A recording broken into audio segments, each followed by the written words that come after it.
Hi, I'm Roger.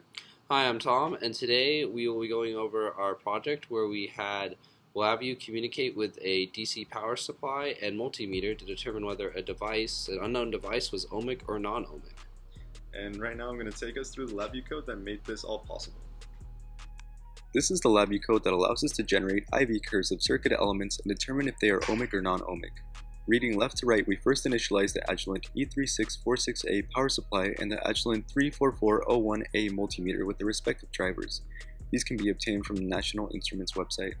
While we are still outside the loop, we configure each instrument by declaring start voltage, current limit, and step size on the power supply, and setting the range, auto or manual range, and sensing parameter on the multimeter. Just before we enter the loop, the output of the power supply is turned on and the arrays that store the source voltage and measured current are both initialized. The voltage level sub-VI and the single point measure current sub-VI are both in the loop, so as the power supply steps up in voltage, the current in the circuit is simultaneously measured. The power supply begins outputting voltage at the specified start voltage and it steps in increments of the declared step size until the output of the shift registers plus an additional step increment is greater than the specified stop voltage. Since all commands in the loop must be executed, the power supply outputs the highest voltage value possible without going over the stop voltage. For example, if you sweep from 1 to 2 volts in steps of 0.1 volts, it will stop at 2 volts, but if instead you sweep from 1 to 2 volts in steps of 0.3 volts, the program will stop at 1.9 because the next output, which is greater by an additional step size, will be greater than 2. As the program is running, the current and voltage arrays are plotted in real time on an XY graph. Once the program stops, the output of the power supply is turned off and both devices are closed down and taken out of remote mode and put into local mode. Then we use the goodness of fit sub-VI to obtain the R-squared value. A value close to 1 indicates that the linear model fits well with the data. If that value is greater than 0.995, then the selector will display a string that says ohmic, and if it is less than 0.995, the words non-ohmic will be displayed. We found the value of 0.995 for R-squared by measuring 5 known ohmic devices, resistors, of resistances that span 10 ohms to 1 megaohm. Fitting a line to those known ohmic devices consistently gave R-squared values greater than 0.995.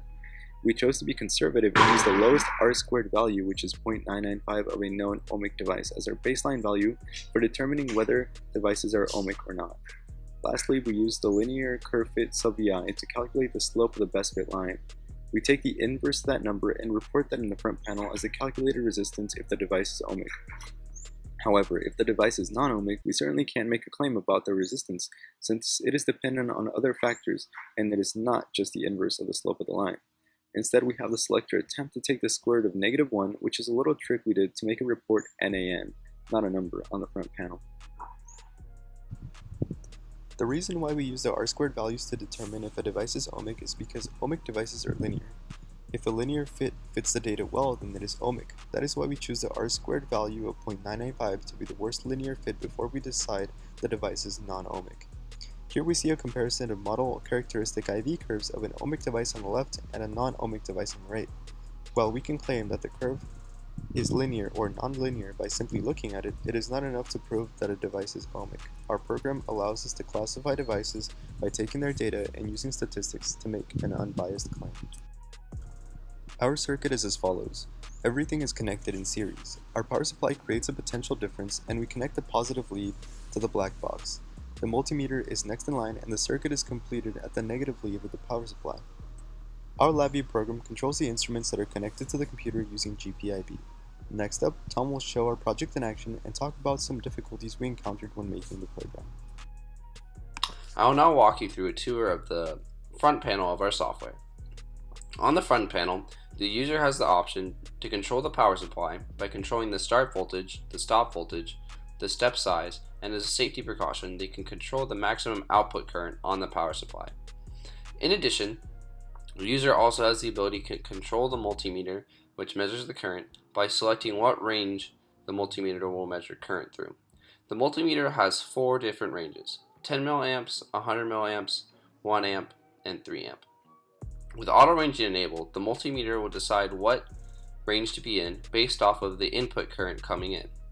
Now, while this is probably the most convenient to use, when auto ranging is enabled and your device happens to cross over currents, i.e.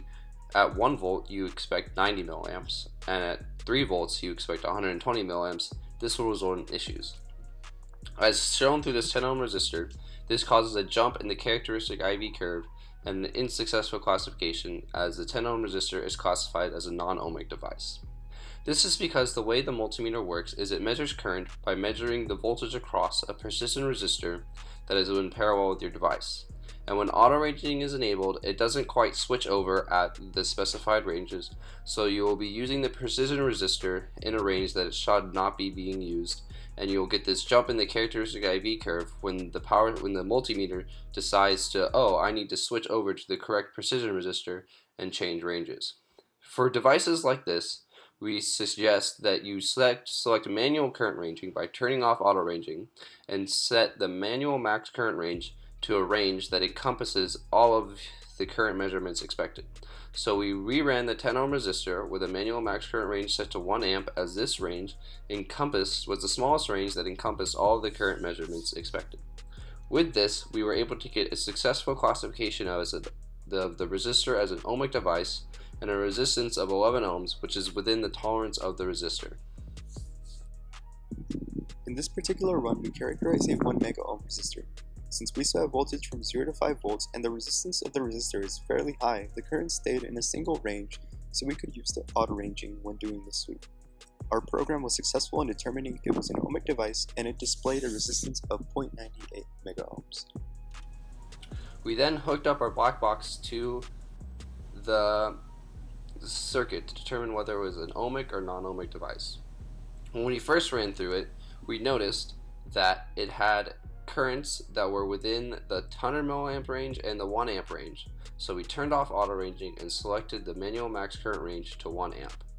As you can see from the characteristic IV curve, the device is very non-ohmic and very nonlinear. And our results from our software indicate that, with the classification of non-ohmic, indicating that our software was successful at determining the classification of the box. And there you have it. So we were able to determine that this black box was actually non-ohmic as opposed to ohmic like this resistor. And that's our project. Thanks for watching.